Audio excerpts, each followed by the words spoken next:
नमस्कार साथियों, एक बार फिर मैं दीपंकर समझदार, चार्टर्ड अकाउंटेंट, आपका दोस्त और बिजनेस ग्रोथ एसोसिएट। निधि कंपनी और कोऑपरेटिव सोसाइटी में क्या फर्क है ये जानेंगे आज। कोऑपरेटिव सोसाइटी में, चाहे वो क्रेडिट कोऑपरेटिव सोसाइटी हो चाहे मल्टीपर्पज सोसाइटी हो, सबसे पहला पॉइंट यह है कि निधि कंपनी का रजिस्ट्रेशन होता है मिनिस्ट्री ऑफ कॉर्पोरेट अफेयर, जो कि सेंट्रल बॉडी है। और कोऑपरेटिव सोसाइटी का रजिस्ट्रेशन होता है कोऑपरेटिव सोसाइटी के ऑफिस से, जो कि स्टेट का ऑफिस रहता है और हर स्टेट में होता है। स्टेट का हेड ऑफिस भी होता है और उसमें डिस्ट्रिक्ट ऑफिस भी होता है, तो डिस्ट्रिक्ट ऑफिस में आप जाकर ये रजिस्ट्रेशन का कर सकते हो प्रोसेस, राइट। दूसरी चीज ये कि मिनिस्ट्री ऑफ कॉर्पोरेट अफेयर से जब आपको लाइसेंस मिलता है तो इसको ऑल ओवर इंडिया में यूज नहीं कर सकते हो आप निधि को।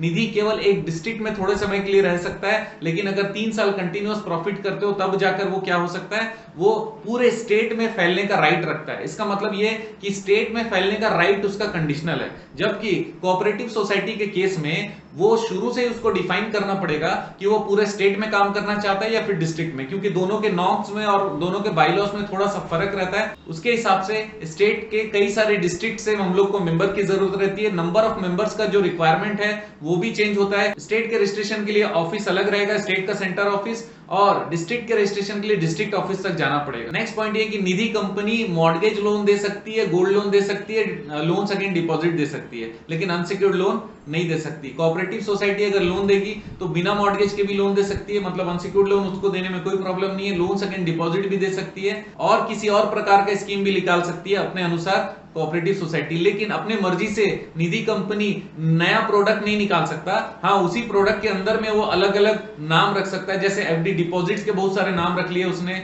लोन के बहुत सारे नाम रख लिए, ऐसा पॉसिबल है। लेकिन लोन का भी बहुत सारा कैटेगराइजेशन पॉसिबल नहीं है, क्योंकि केवल गोल्ड लोन और मॉर्गेज लोन ही दिया जा सकता है। तो कोऑपरेटिव सोसाइटी थोड़ा सा यहां पर फ्लेक्सिबल दिखता है हम लोग को, राइट। नेक्स्ट पॉइंट ये कि निधि कंपनी में मेंबरशिप के लिए कम से कम 100 रुपीज का शेयर परचेज करना जरूरी है, जबकि कोऑपरेटिव सोसाइटी में ये नॉर्म्स अलग होते हैं, उसका रूल्स डिफरेंट है। वहां पर हो सकता है शेयर परचेज करना हो, लेकिन उसको वो 1 रुपए भी हो सकता है, 10 रुपए भी हो सकता है, या फिर कोई और क्लॉज अगर वो चाहें तो वो डिसाइड कर सकते हैं, जो कि वहां के रजिस्ट्रार से अप्रूव करवा के रूल्स को अप्लाई कर सकते हैं, राइट। निधि कंपनी एनबीएफसी माना जाता है, जबकि कोऑपरेटिव सोसाइटी एनबीएफसी नहीं माना जाता। हाँ, वो काम जरूर वो करता है, लेकिन आपसी सहयोग उनका मेन पर्पस है, right. Nidhi company for profit company, जबकि cooperative society for profit company नहीं है, वो फॉर मेंबर्स कंपनी है। अगर कुछ भी प्रॉफिट निधि कंपनी में होता है तो उस पर टैक्स पे करने के बाद में शेयर होल्डर्स को डिस्ट्रीब्यूट करने का राइट है निधि कंपनी को। और कोऑपरेटिव सोसाइटी में अगर कुछ बेनिफिट होता है तो वो अपने सारे मेंबर्स को शेयर कर सकते हैं। निधि कंपनी में किसी प्रकार का कोई छूट नहीं है, उस पे इनकम टैक्स का नॉर्मल रेट एप्लीकेबल होता है,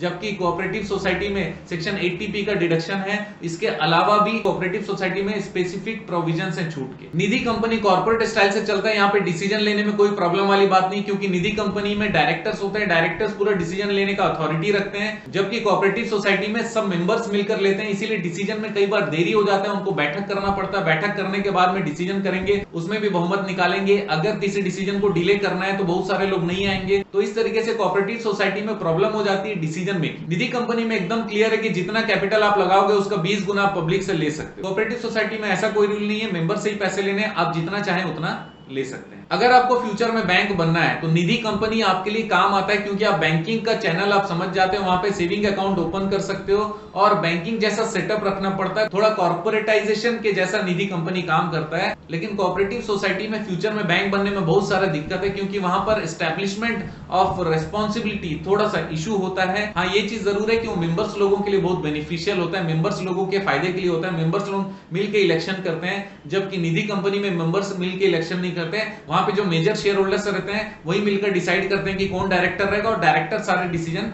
लेने का राइट रखता है। अगर मुझसे पूछा जाए कि निधि कंपनी करना चाहिए कि कोऑपरेटिव सोसाइटी करना चाहिए, चाहे वो क्रेडिट कोऑपरेटिव सोसाइटी हो चाहे मल्टीपर्पज कोऑपरेटिव सोसाइटी करना हो, तो मैं आप लोगों को सीधा सीधा राय दूंगा कि किस समय निधि कंपनी करना चाहिए। सबसे पहला, अगर आपको गोल्ड लोन अच्छा लगता है, निधि कंपनी बहुत अच्छा है। अगर आप मॉर्गेज लोन भी अच्छा लगता है, निधि कंपनी बहुत अच्छा है। निधि कंपनी बनाने में खर्चा बहुत कम लगता है, इसी कारण बहुत ज्यादा उसमें लीगल प्रॉब्लम नहीं है। जबकि कोऑपरेटिव सोसाइटी में अगर आप जाओगे तो वहां पे बनाने में बहुत तकलीफ होती है, बहुत ज्यादा फॉर्मेलिटी उन लोग करते हैं और बहुत ज्यादा स्ट्रेन हो जाता है उसको करने के लिए, राइट।